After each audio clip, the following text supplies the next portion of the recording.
అర్జున్ వయసు 28 సంవత్సరాలు.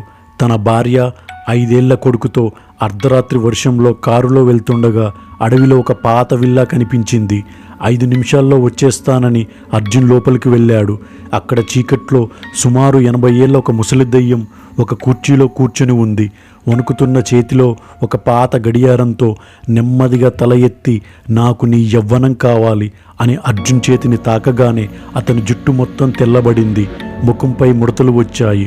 అప్పుడే విల్లా చీకటిలో దాక్కున్న ఇంకా ఎన్నో ముసలి దెయ్యాలు బయటకు వచ్చాయి. అవి అర్జున్ శరీరం నుంచి వెలువడుతున్న బంగారు వెలుగును పీల్చుకోవడం మొదలెట్టాయి. ఒక్క క్షణంలో ఆ ముసలి దెయ్యాలందరూ అందమైన యువతులుగా మారిపోయారు. పాపం అర్జున్ క్షణాల్లోనే 88 సంవత్సరాల ముసలివాడయ్యాడు.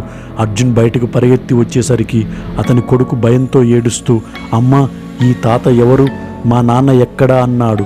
అర్జున్ కన్నీళ్లతో, నేనే మీ నాన్న అని చెప్పాడు.